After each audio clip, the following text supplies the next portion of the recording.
What up, y'all? Welcome to the channel. It's Cardinal Mason. I'm here with a bunch of guys today. We're gonna talk business, just a shoot the shit kind of thing. This right here, he may look young. He is. He's 16 years old. He's crushing it in sales. We got the offer owners over here, the guys he's working with, and it's just four dudes, going about their day to day, living the online money thing in Miami, on the top floor, literally and figuratively, talking business, asking questions, taking questions, hanging out with a 16-year-old, which is my favorite It's thing to not do. weird. I love 16-year-olds. What's that? I actually do have a question. So before I got into sales, Mhm. I was kind of in every single business model. So like I even had like a clothing brand. So I had a clothing brand. I did like drop shipping, like all the typical kind of shit. Mhm. So my question was like, what did you do before copywriting? I also tried dropshipping, kind of. I bought a course for like $100. Yeah, That taught me basically nothing. It was like really in the early days of dropshipping when it was like there was no real good information. Like now I feel like dropshipping is like way more saturated and like everybody does it. everyone's doing it and the information is really good, but it doesn't work as well as it did when I was gonna start, like in 2018. I probably would have made a bag. But I also like hated the idea of spending money on ads because I had none. So I had to find a way to like make money for free. Copywriting is one of those things, sales one of those things. Yeah, exactly. Is that also why like did you Yeah, I blow mean, your wad with dropshipping? so bro, I had no money to blow. I mean, when I was doing drop shipping, I was like just turned 15, doing all that stuff. Kind of sounds crazy, but when I got into sales, like the main thing I like about it is kind of like there's no cost to get into it. Obviously, you can pay somebody to teach you, but there's really no cost. And then it's kind of like with copywriting, you make your own money. Like you can make however much you want. There's no cap to it. That's what I kind of hate about like these standard kind of jobs. There's a cap. Like you're making this amount of money per year, and I really don't like that. So it's kind of similar because with sales, like you can go out and make a commission, you can make however much, and it's the same kind of thing with copywriting. Take on as many clients as you kind of can, and obviously you scale it from there. So I got a my one of the early pieces of business advice I got that I still remember is the closer to the money you are, the more you're gonna get paid, and that means like where are you in physical relation to the transaction? So like someone who is an accountant, they make decent money, but they're not making as much as they could if they were closer to the sale. They're very far away from it. They're just like recording it. They're writing it down. If you are a copywriter or if you are a salesperson or if you are some sort of content creator or something like that where you are like the face of like where people are going to literally make that transaction, the closer you are to that, the better you'll be. And if you don't want to be like a direct salesperson, where you're like literally face to face selling somebody, that's as close as it gets. yeah, um, but like you can also be like one step behind that, which is like marketing. So like what are you telling the salesperson to say? So like all it like that is, and it's such a huge skill to learn now.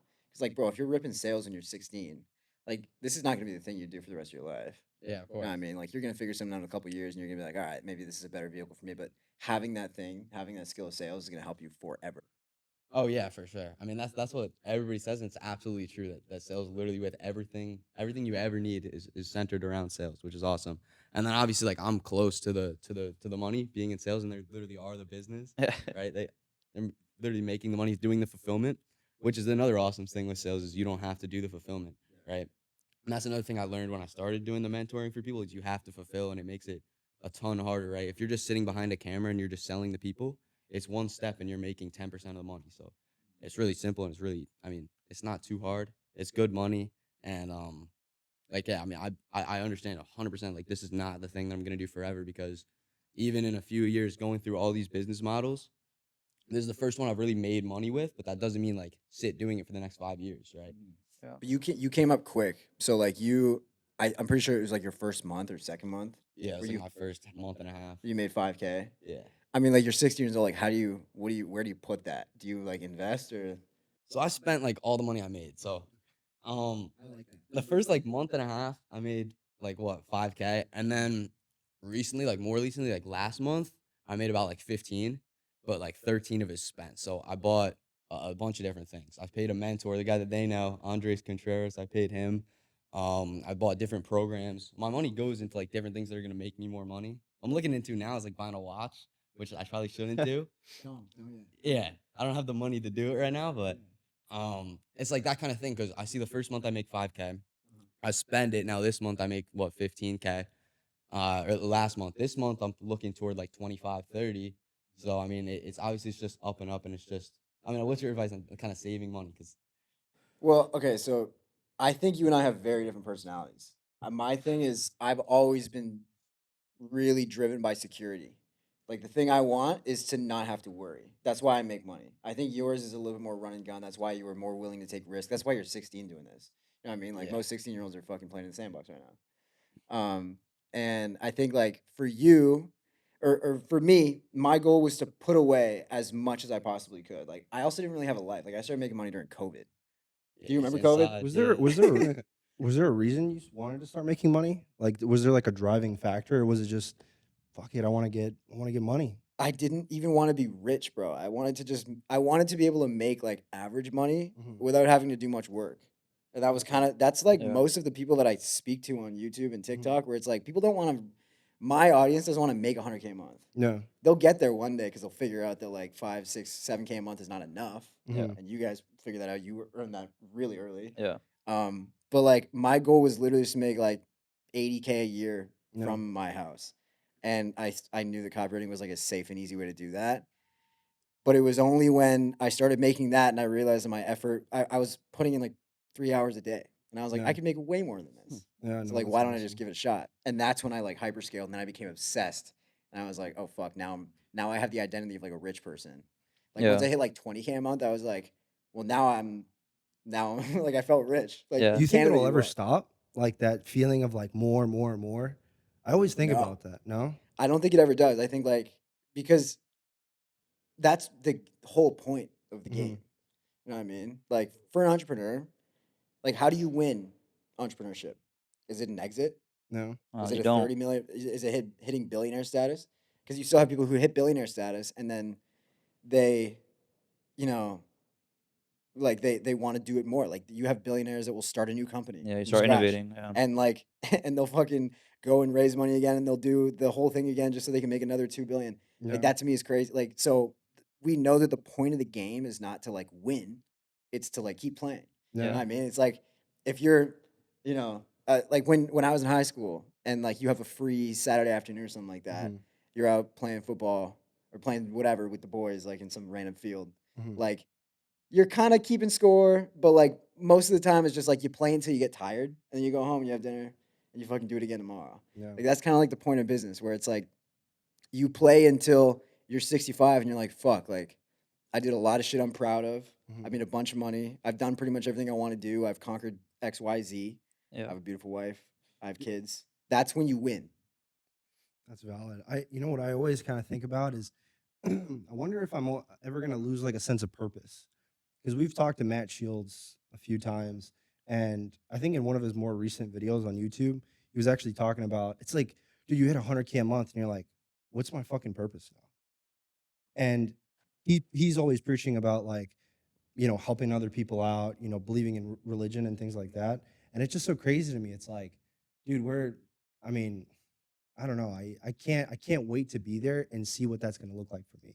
Because it's either going to be I'm going to be in the same shoes as him, or I'm going to be like, cool, let's keep playing chess, the game. I don't know. It's such especially being here, these past 3-4 days. I mean, for God's sakes, we got the Lambo, and that was absolutely surreal. Sitting in that car, being 10 years, whatever it is, 10, 20, and you're like, man, I can't wait to have that one day. And then you sit in it, and Yeah. it's just like, wow, Shit feels fake for a second. it does. It does. I know you were when you first got in the car, you were like starstruck almost. Like, holy shit, is this even real? Yeah. What was kind of? I mean, this is just super side question. I want to know what like first time bar in the Rari. What did that kind of feel like? First time driving it? Yeah. Or yeah, driving it. Yeah, sitting in Yeah, it. I mean, I was terrified. But I've told this to a couple of people. I haven't really said it publicly. I like the Rari never hit me. It kind of did last night. Like I was driving around last night and I had my girl in the passenger seat and Yeah. like I couldn't tell if I was getting looks from other people because she's really beautiful Yeah. or if because the car is nice. Yeah. But I was just that was the only time I've ever really thought like, "Oh, that's the benefit of having this." Mhm. Because like it's about as fast as my M5 Mhm. and it's harder to drive like physically. Like Yeah. Mm. there's no power steering. Oh, it's No. It's terrifying, bro. weird. There's no like there's Bluetooth, but there's no like CarPlay. Yeah. Mhm. It's a I don't know. And also like in the echo chamber that we're in, I feel like everyone has a Ferrari. I feel like everyone's rich. It Out here, doesn't feel yeah. unique. I'm like, all right, now I'm at baseline again. Yeah, And that's not why I got it. I got it because like just a cool little weekend driver. for sure. Let me fuck around with it. I wanted to get one for a while. I wanted a drop top. Mhm. But like, I don't know, it wasn't like life changing for me like that first month was. Like I will never get over the feeling that I had when I was in your position last month. So that was it March or April where you made that first 5K? March, So end of March. for you in March, that was so my version of that was it was like I think it was June of 2020 and I made my first $4,500 copywriting, and that to me proved that it was all real, and then I could start living this life of like whatever we're doing right now. Everything after Yeah. that hasn't really hit the same. Yeah, top floor Miami, living that kind of style, literally. Like you said earlier, top floor figuratively and literally. Yeah, yeah, But yeah, I mean, I kind of going back to like what Russell said, like the sales side of shit is where everything starts. And like shout out Andres because he put us in connection with Russell, and ever since we started talking with him and working together, and just I guess in general networking around, our biggest bottleneck in the business in general has been sales, and kind of implementing Russell on it has just been a game changer. Like we've been able to 3x the business now with Russell, and it's just been, I mean, it's been killer. So, shout out Russell. I mean, starting as a 15-year-old, now 16, it's just like if you guys need to learn sales from him, like he's the go-to guy. Even though he's so young, you can still learn a lot from him just because he's invested, like he said earlier, everything that he's made. Which isn't a crazy amount. Yeah, but still, I mean, 10, 15K is a lot. I Then mean, for a 16-year-old, yeah, I don't that's know. majority. That's more than what most people do in a year, and not in a year, but you know what I mean. And reinvesting all that back into learning learning about sales and learning more about the business and all that stuff. It's like, I mean, it speaks volumes in general. what you So said though, I think is actually really interesting. Where you said like learn from Russell, and a lot of people are watching this like, yo, this kid's fucking 16, has been doing sales for 2 months. Like, why learn from Russell? Why not learn from one of the other guys who are have been doing it for years? I think there are definitely pros to being able to teach at your stage. If you can teach, like teaching is a skill in itself. People think that just because they've made money, they can teach how to do it. If you can learn how to teach, then you'll be good and people will want to learn from you because like you are in a position where you're in the trenches right now. There are so many people, thousands of people that are like 5 steps ahead of you where they're like Oh they yeah. really want to make money. They're trying sales and it's not working. But you're in the exact same position as they were. You're probably younger than them and you made it work. Mhm. That like when I first started copywriting was when I most wanted to teach. And I know now I'm teaching it because I wanted to like be an expert. And so I've been doing it for years now, like 4 years. This is my fourth year as a copywriter. And now I'm teaching it. But there's a lot of stuff that I miss out on, which is why I have like other people on my team that are basically the you of copywriting. Like I have my younger brother who has been ripping lately. Like he just kind of had his come up like this year. Bo, who's like 10 months in, she's at 70K a month. And then like this kid Alex, who's like less than a year and he's at like 25K a month. Like people who are brand new and it's still fresh in their head. Like, do you think you could teach sales? Like, do you think if people wanted to come to you and like, yeah? For sure. For sure. And I think it's true because the reasons you're talking about, like, it's so recent, right? Because if you go to somebody who's been doing it 5, 6 years, they're gonna remember, but they're not gonna really like be there where they were. So I've been there legitimately 2 months ago, where I mean the story is kind of crazy. Like I didn't know where I was gonna go like 5 months ago, which is funny to say because most people where they would go is just like fuck around, they just chill. But I mean, I've always been like kind of where I want to make more money, and I didn't know where I was gonna go. Like literally January, and now what is it like April? I didn't know where I was gonna go January. I got a text from somebody, needed a DM setter. I didn't even know what it was. And then I started doing it. I started closing it. It's like really fast, but I remember all of it. So I kind of know like the little shit that people are fucking up with so that I can teach them how to fix it, like step by step, how they're gonna do it. Um it's kind of simple. And another thing that you said too, like that I'm like 15 doing it, like yeah, or 16. The thing with that is like I don't know. I compare myself to the older people. Like, I don't care if I'm 15, 16 doing it at this level. There's other people doing it like the same 3 months, but like way up here. Like, yeah, that's where I want to be. I don't care if I'm right. At my 16. age, doing it literally. So Exactly. Like, it's the fact. The fact is that you're 10 years younger than me, and you're very well spoken. Like when I know, I mean, I know other 15-year-olds like my family and whatever outside, like just people that I know, and they're not nearly as well spoken or kind of like on the same, I guess you could just say wavelength in general. Not even thinking about business. I mean, they're, well, like whatever, playing football or whatever. So it's it's uh it's something that like you should just make sure you stick with because right now you're ahead of the curve, and if you keep, if you stick with it, and you kind of keep your head down, and you're gonna just keep staying ahead of the curve. yeah, for sure. 100%. Something funny too is I was taking a sales call for him, like a what is it, like 35, 40-year-old woman. This is like 3 days ago. A lot of times people like talk about like how do you do this 16? You got these people like bugging me, like people call me buddy on sales calls and stuff, especially with them with real estate. It's a lot of older people.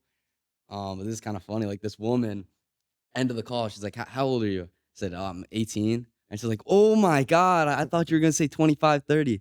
I think that's really, really She funny thought to you were see. 30. Yeah, she thought I'm I was like calling cap. There's 25. no fucking way. She said 2025. It's kind of insane. I saw the recording. Yeah, she thought he was a lot It's older. actually That's kind of crazy. crazy.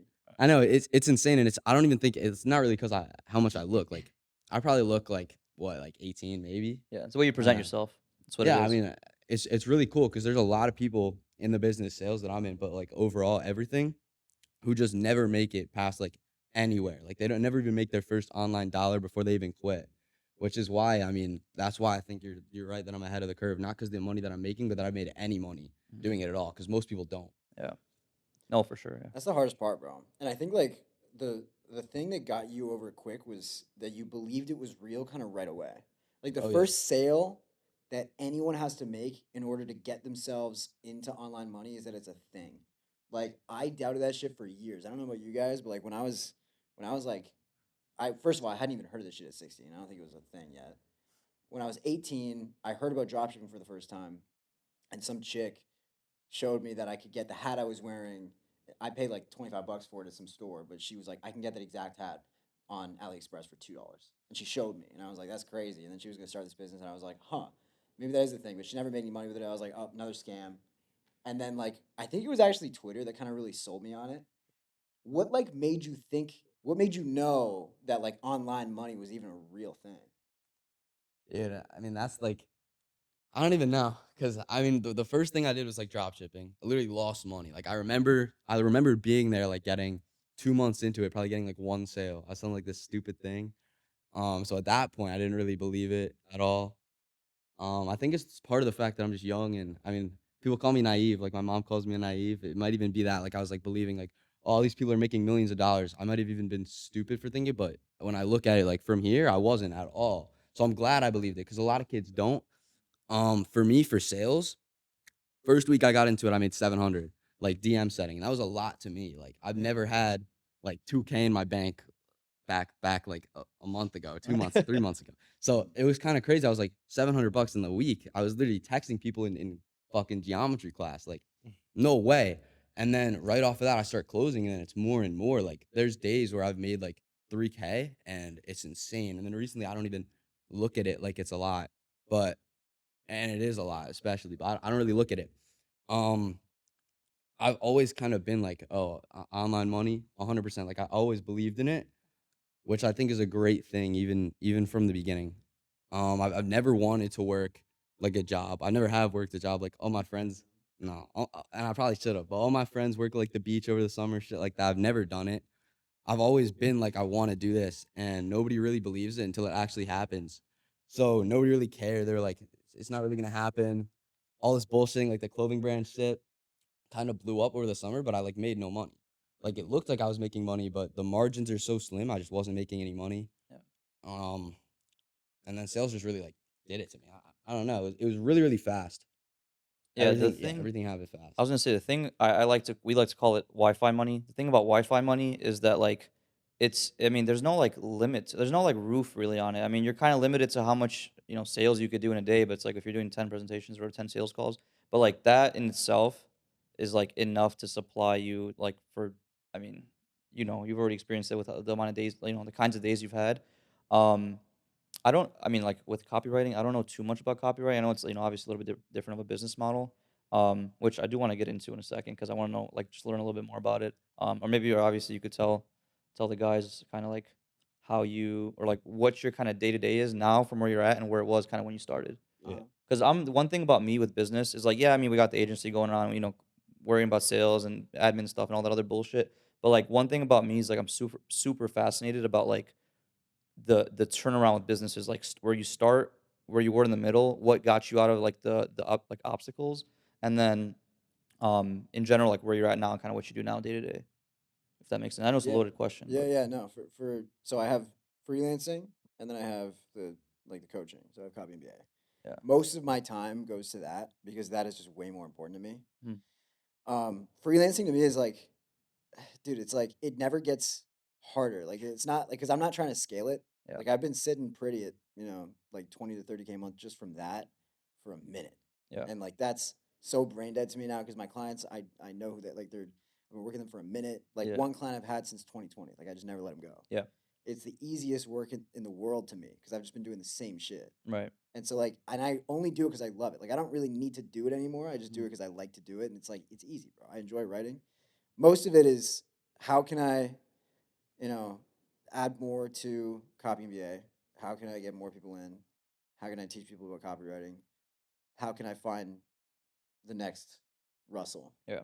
For sure. And like dealing with the team, making sure that everything's dialed with that. But like these days, and I was who's I one of my boys because right behind us is the pool, Yeah. and I was just out tanning, and one of my boys was out there, and I was telling him like, dude, it's like the grind is kind of over. You know what I mean? Like we're kicking it for the summer. Yeah. Like For it's sure. like right now I work probably like 2 to 3 hours a day. Okay. There's not much to do. Like we're kind of chilling. Yeah.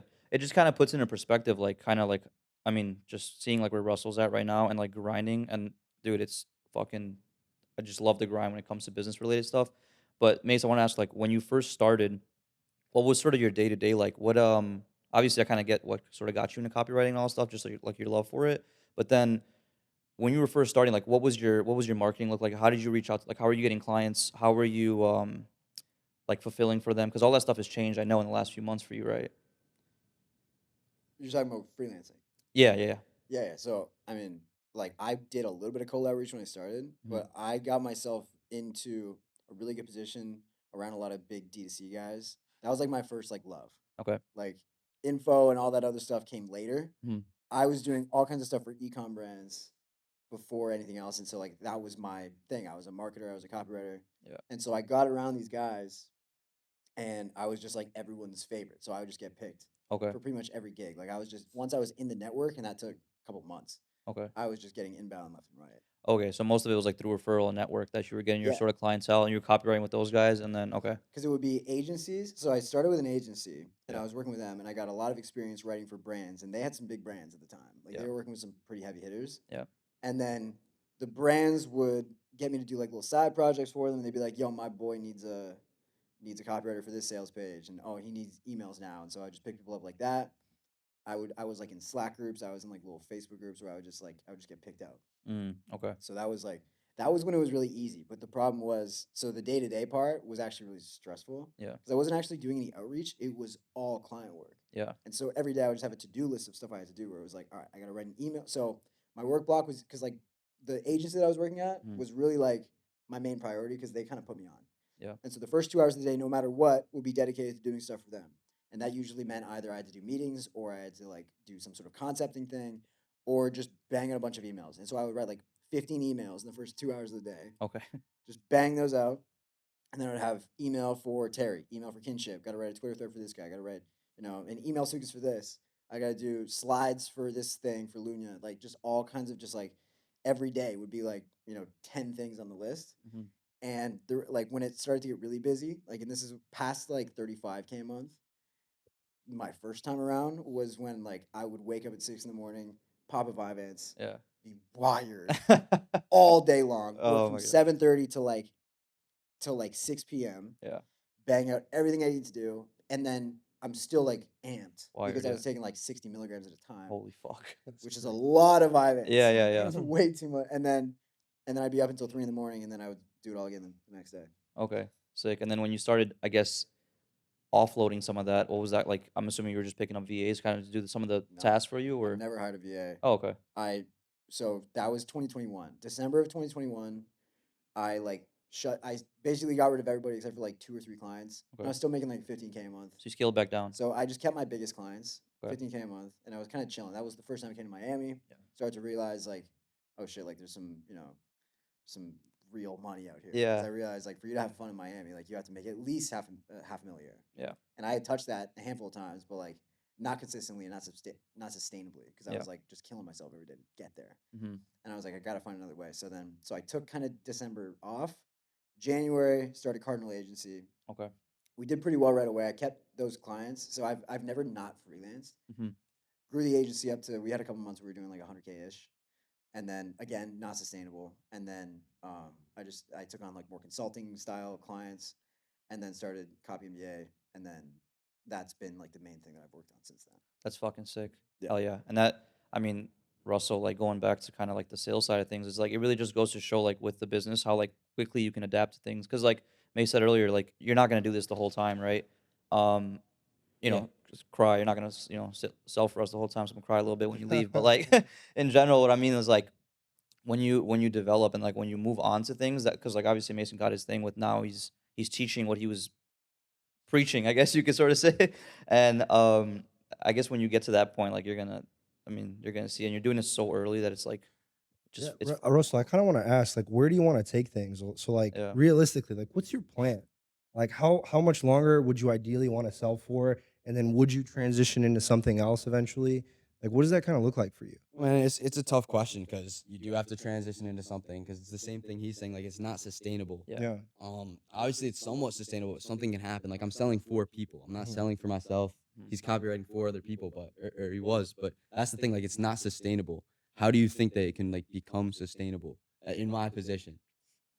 I think, okay, so if I were you, because okay, so Yeah. What's the biggest piece of advice if you were me so right now? everybody wants to grow as fast as possible. It's in the entrepreneur's blood Mm. to want to skyrocket. Like you did 5K in March, you did 10K in April 12th, right?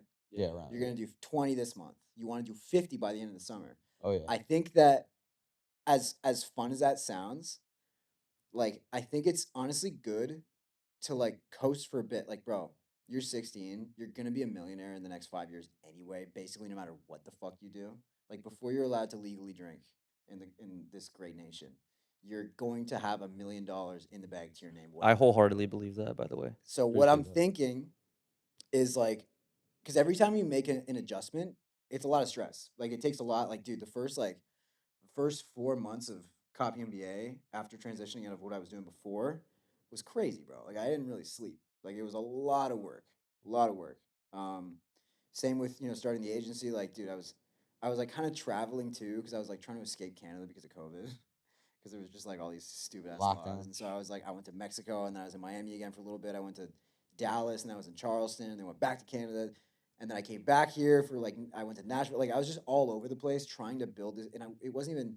I was getting there, but like I was just like super sleep deprived. I wasn't in the gym. Like I feel like there's like a sweet spot, and I feel like if you can make consistently like 15, 20K a month for like the next like year, it'll become abundantly clear what you want to do. Because what a lot of guys do is like they have some success and then like, all right, fuck it, time for the next thing, like time to upgrade again. Yeah. I don't think you have to. I think like I think you have a huge opportunity right here. You get to learn with these guys. Like you guys know what you're doing. You've been in the game for a minute. Hang out with them, network with people, and also like, do you have any desire to be a 16-year-old? Like, do you have any desire to like, dude? I loved high school. I was the fucking. I peaked in high school. My life now sucks compared to when I was 16. Like, do you have any desire to like, like your boys working at the beach bar? Like, to me, that sounds sick. Yeah. It would be Man. cool. Like, I would honestly, in your position, like, and I thought about this when I first started copywriting. Like, I wanted to have a couple of clients and make like 10K a month, but I wanted to like get like a bartending job to like stay in the game. Stay in the social sphere. Yeah, for Do you have sure. any desire to do that?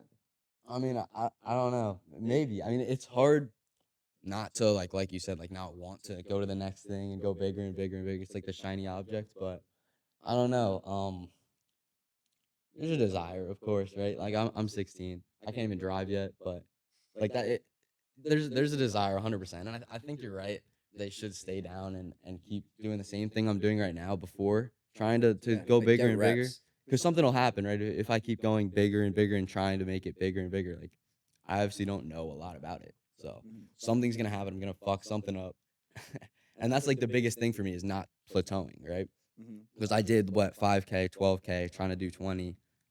Higher than that would be awesome, but I don't want to strive for that. And then because I'm shooting higher and higher and higher, and it's just a number in my head, just plateau down mentally, physically, like Mhm. that would really suck. Yeah. I don't see anything wrong with like taking a year. to like just put fucking 200K in your bank and like learn a lot and meet a lot of people. Like, dude, while you're doing it, like travel, like bounce around. I know you can't like drive, but like Well, you soon. can have Uber, right? Yeah. Okay, Yeah, that's all dude, you that's need. all you need anyway. Yeah, Yeah, exactly. yeah. Like you can get Airbnbs, you can get a hotel. Can you get a hotel? No, I Not can't get a legally. hotel, but you Can't get get a a hotel. B&B. But I mean, or go ahead, Mace. I was gonna Yeah, say. yeah, bounce around, like try and just like work on the social thing as much as you can. Because if you're gonna be cut off from like the high school social thing, the worst thing you can do for yourself is like shut yourself out and like Oh have yeah. no like boys, you know? Like, It's and a you're in a big thing. tough position. Like you're in a position where like you're making this much money at 16. There's probably a couple people in America that are like doing the same thing. Yeah. Yeah, I haven't met a ton of people doing it. Yeah, so you have to find like you have to find your squad, dude. I was so in that time when Mhm. I was like just like day in day out Hunkering down. Vibance, yeah, like just writing all day. I had like no friends. It was like shitty. Yeah. I had nothing going. It also was COVID, but like bro, I didn't have social media really. Like I wasn't hanging out with anybody. I had broken up with my girl like 6 months beforehand. I had nothing going on, and it was like kind of shitty. Like I remember because it was right after I just turned 22, and I called my mom, and I was like, "Fuck, like is this it? Like is this adulthood? Is this what I'm gonna do every day? Like I have nothing going on." That's really shitty. That's really lonely, bro. And so Oh yeah. if I was a normie, I would have known where to go. You know what I mean? I could enroll back in school, fucking meet friends in my classes and stuff, and go and work at a restaurant, and I'd have a social circle in a second. You know what I mean? But like for you, you're on sales calls all day long. Like Oh you yeah. gotta have a squad. You gotta find those people now, because like bro, the best thing I ever did was move to Miami. It's like start hanging out with Ben, Jimmy, Sanjay, Miles, Danny, like all these guys down here that are like my people now. And we've been hanging out for like 2 years now, and like those are my boys, bro. Like, and my younger brother too. He's in copywriting too. Like he's like all these guys are gonna be in my wedding. Yeah. You gotta find the people that are doing the same thing as you, even if they're a little bit older.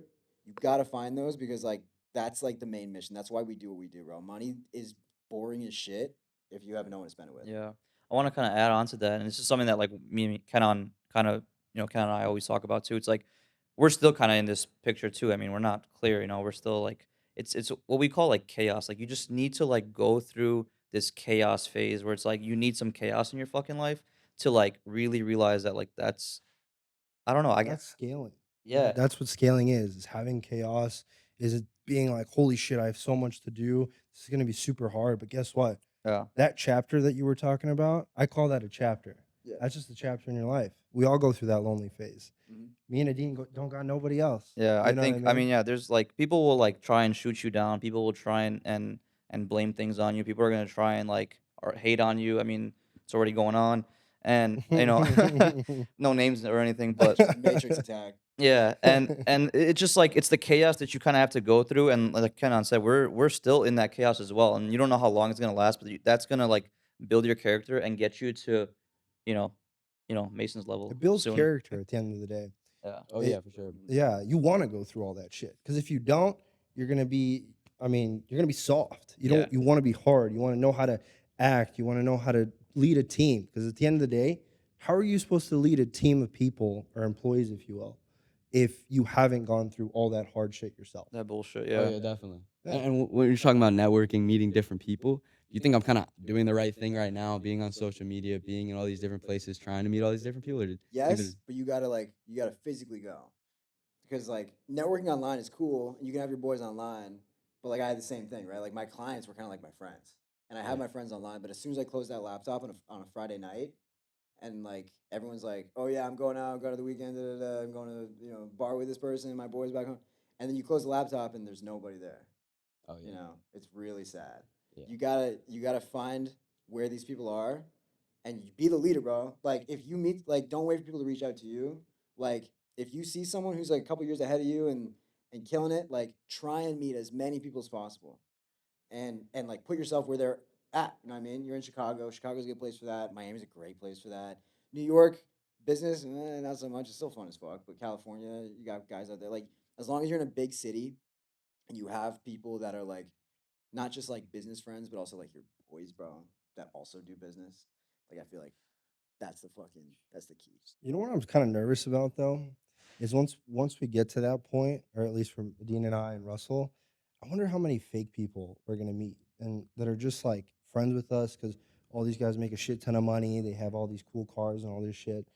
I'm You're already seeing it a little bit. I know, and You're that's already the seeing it a crazy little part. bit, yeah. You know what's crazy? You guys would be surprised at how rare that is. Really? Because you can spot that shit so fast. That's Like, Yeah. true, bro, yeah, I've and you met just kind of kick all them kinds out. of people that, bro, I meet people every day where it's like, it's clearly not real. You Mm, know what I mean? Like, they see something, so they're like, oh, I've seen you on Twitter, bro. Like, good shit. Let's hang out. Let's grab lunch. Let's fucking network.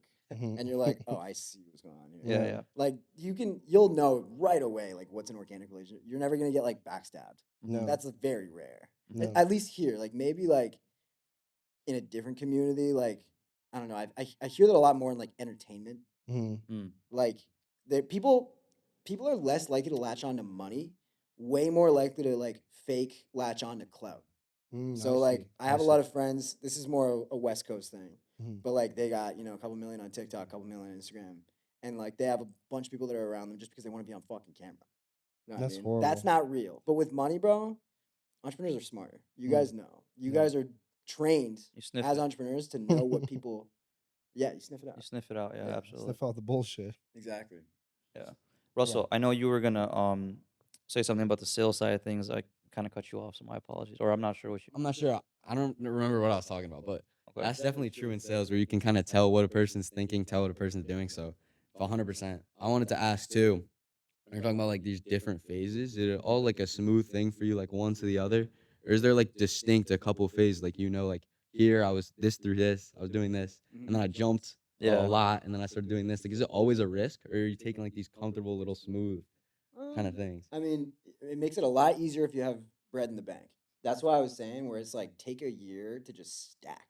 Like Oh, try yeah. not to spend too much. Like I know you want to buy a watch, and you should buy a watch. Like maybe on your 18th birthday or something like that, you buy yourself a fucking wicked day date or something like that. Like that would be sick. But it makes it way easier to stomach it when you like When you have have that. money in the bank. Like when I started the agency, I didn't mind taking December off, like making a third of the money I was making previously because I was like, all right, I got savings, I'm fine, like I'll be okay. Mm. Same when I started with actually no, Copy MBA was different. When I started that, I was kind of like running out of money. What's like? Do you have like a distinct like you risk something in the beginning, Obstacle, you mean? Yeah, like like a big jump? yeah, like I bought Copy MBA like from Chase. Like I had to there's a price tag on it. I own 50%. I was trying to buy so I could have 90. And I put a bunch down on that. And then I was kind of like, fuck. And that was expensive. Yeah. And so that was kind of a risk, but that paid off. But like that's the only like real financial risk. I think like bigger risks that you'll encounter are more like moving cities. You know what I mean? Like if you come to and I know you're kind of cozy in Chicago, but like if you decided to come to Miami, Russell's actually in New Jersey, right, Russell? you're in Yeah, I'm Yeah. from New Yeah, we're Jersey. from Chicago. I mean, it's whole time I thought you were Chicago. My he's bad. gonna come out to Chicago though Don't worry very soon, about right? Maybe. Soon. Okay, then perfect example. You're at your parents' house in Jersey. Like, it's gonna be a weird thing for you to like pack your shit in a U-Haul and drive down to Brickell and get yourself a spot in one of these buildings down here. Because like you might not know people, Yeah. you might not know if you're gonna be able to afford rent. Maybe like you don't pay any rent now. Maybe you're like, fuck, what's it gonna be like if I have like a $5,000 a month rent and like a grand a month car payment and I want to be able to spend money and go out and do shit. You know what I mean? Yeah. Like that'll be a little bit of a risk where it's like I'm upgrading my lifestyle. That's a risk. And I feel that shit every day, bro. Like the music can always stop. You guys ever feel that where it's like, fuck, like this shit could shut down tomorrow? Oh yeah, dude, that's Oh, for fucking dude. That is, and Mason, I kind of want to go off that. What was like when you, because that shit is the real like real life of entrepreneur. Like when you're like fucking, you wake up one day, you're like, fuck, what if like all my clients leave? You're like, you kind of like, but here's the thing, you learned all the skill sets to get you there. So that's why you're never nervous. Like you don't really get nervous about getting back there if it does happen because you have all the skill sets now Mhm. and you can scale 2 or 3 times as fast. But what was like a point where you were scaling and you were growing so fast? I know you mentioned like through a network and you had a couple guys kind of like um close to your network to get like got you a bunch of clients and whatnot. But what was like one of the biggest obstacles that because I know there's a lot of people that are probably going to listen to this part, and I mean valuable for us and valuable for us as well. An obstacle that you kind of had, and once you kind of overcame that, and how did you overcome it? Like, what was the obstacle that made you get past that to get you to scaling to where you are now? Because like right now for us, it's for example, let's say sales. Like if we're closing at let's say 30%, we can fucking get to 100K a month in this month.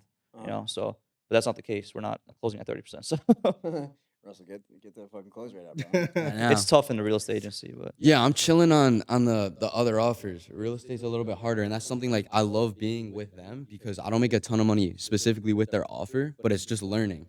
So like there's one offer where I'm making all the money that I need to make, and then I'm with them and I'm just learning different things. Like I talked to them last night, like I'm willing to take these kind of cuts where I'm not making a ton of money with them. Like we're talking about changing up the way that they're selling Mhm. because it doesn't matter to me how much I'm making with them because I'm learning so much more selling to realtors where it's really hard to sell them Yeah, it's than selling Amazon FBA, selling yeah. ecom where they're just lay downs, they'll just sign anything, swipe their credit Yeah, card. Hermosi talks about that too. It's like fucking you're in a learning phase and you don't in some cases like why even fucking get paid when you're so it's so valuable to learn it. But my bad, I know we kind of cut you off. Go ahead. So the question was like, what are obstacles that I had to overcome? Yeah, like what was the biggest obstacle that got let's say got you maybe you were like stagnant or plateaued at let's say I don't know 10K a month or some shit 5K a month and then once you came over that plateau like right now like I said for us it's sales once you came over that it got you to 50 or whatever the fuck it is. So everybody knows what the answer is to grow their business. The obstacle is always yourself. Mm. Like every time I've ever been on a plateau, it's because I'm just not fucking feeling it. You Mm. know, like there's been way too many times, and even up till like very recently, where I'm just like, I know what I need to do to get going, Mhm. but it's like it requires this like sprint that I just like don't really physically have in me. And Mm. everyone likes to talk big game on fucking Twitter and Instagram about hustle. I'm hustling all the time, bro. I'm working 12 hours a day. It's like, well, you're not doing the needle moving things, and like that's a big thing that I'm guilty of a couple times a year, where Yeah. it's like there's every year there's probably like 2 or 3 things that like big things that Mm. you really need to do as an entrepreneur to really move yourself forward. Mm. And sometimes it takes me a really fucking long time to get to those things, I see. and it's just tough to you got to convince yourself like why you're doing it. And so I think that's really the only thing, because you know that like to grow the agency you have now, it's Yeah. like more leads, like Yeah.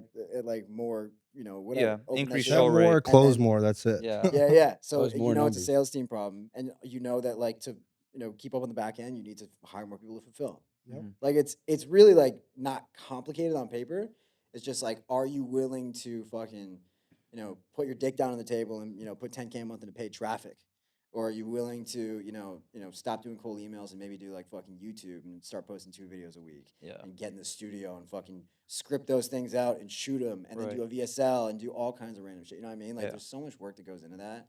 A lot of people aren't willing to do it. Yeah, absolutely. That makes sense. So it's kind of, I mean, for you, it was really just like getting over, like, it was more like like a limiting belief almost, or like not a limiting belief, but like in your mind, you were like, fuck, You had to like I, develop yourself in a yeah, I sense. know what I got to do. And it's like, I just got to fucking put my head down and get it done. Yeah, and that's everybody, bro. I Yeah. feel like even the people who are like stuck, like you were talking about before, where it's like they just like can't get themselves to get going. Yeah. It's because like that's a big thing that they have to commit to. There's like a work block that they have to knock out before they can make any money. They're not even being paid to do it. That's why it sucks to get into it. Because like when you're a copywriter, you have to send fucking cold DMs for like 2 months sometimes. Yeah, fuck cold Before DM, like man. yeah, dude, it sucks to do it, but you have to. Like people don't want to be able to, put in, 4 hours a day for free. Like they're doing it for free. Like that shit sucks. I understand why everyone gives up. It fucking sucks. Yeah. But once you break through that, you have that mental shift where it's like, fuck. Okay, now I understand how this business thing works, where it's like sometimes I'm gonna have to do stuff for free that I really don't want to do, but when I do it, it unlocks the next tier. Hmm. That's what unlocks, from 10 to 30, from 30 to 80, 80 to 150, whatever. You know what I mean? Like that's how you grow. Yeah.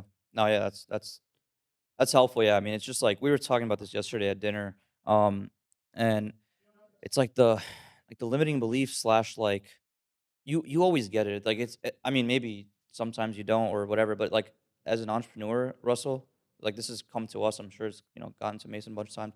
It's like you always have something in the back of your mind, like what, like what if you wake up tomorrow and it's all gone, or like what if What if this, it doesn't work? yeah, That's what my if biggest yeah, one. what if it doesn't work? But that's what fucking holds you back. It's like that little fucking devil in the back of your head that tells you that shit, and like that's what separates you. Like I mean, there's a lot of guys on the internet talk about this shit. It's like get past that fucking little voice in your head or whatever, and you'll be able to scale to wherever the fuck you want to be. Like that's I think I agree with like what you said. Like that's the biggest thing holding you back. Mhm. Yeah.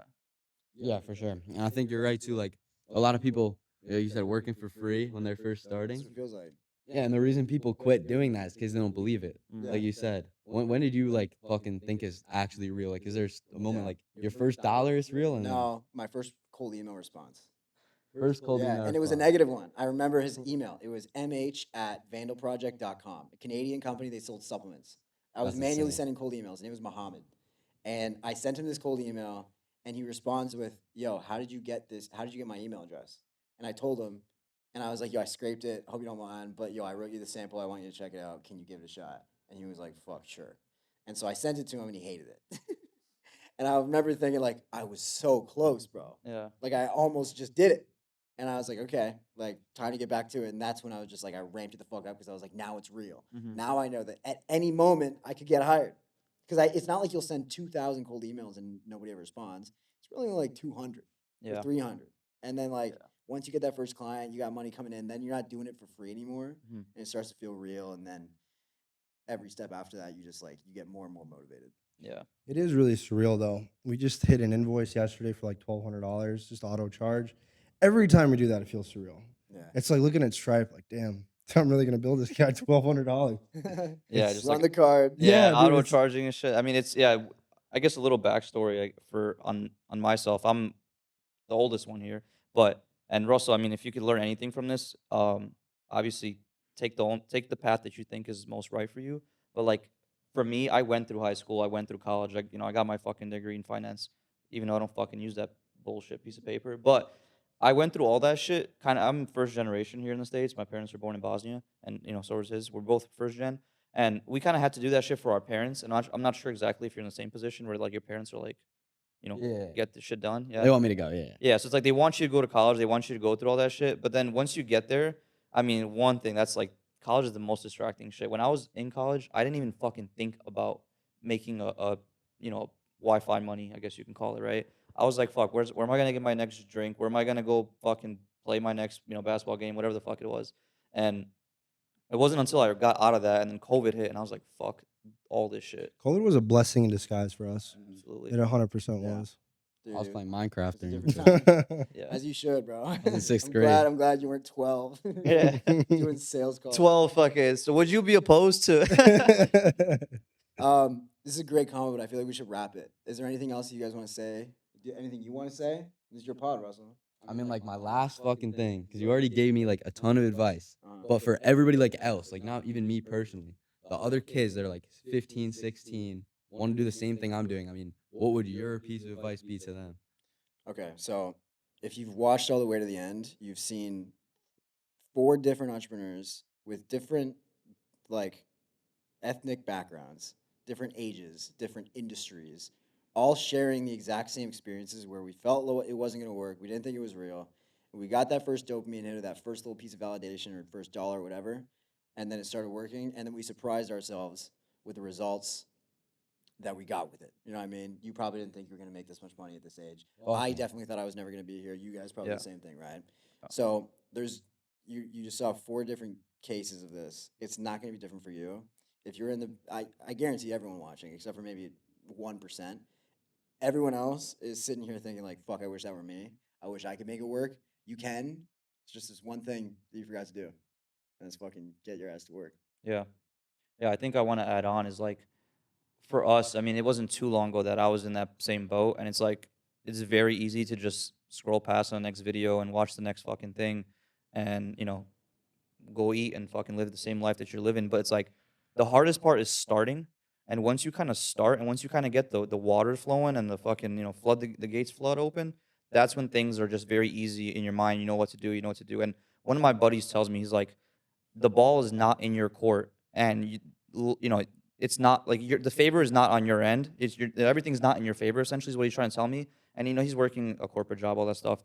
And he's like, you need a lot of luck, you need a lot of stuff. And I'd argue that it's the complete opposite. I think the ball is in your favor. The ball is in your court, and it's like your fate is Stay kind of disciplined. yeah. To stay disciplined, like the fate is kind of in your hands, and as long as you kind of stick to it, like I mean, you control your fate. I strongly It's believe that. inevitable. You stick to something, and guess what? It'll happen one fucking day, whether you like it or not. It's all Yeah. up to Is- you. Yeah, exactly. Yeah, everything you guys said is awesome. I think like the perfect thing to fucking end it off is the exact same thing that you said is you just have to work. You just have to do it, and it'll all work out. It'll all come together. It's all up to Hell you. yeah. Yo, thanks for watching. If you got all the way to the end, honestly, you're sick for that. Thank you. Like, subscribe, go follow these boys on their socials. We'll plug them in Hell the yeah. description. All right, let's go drive the Rari and the Lamb. See you guys.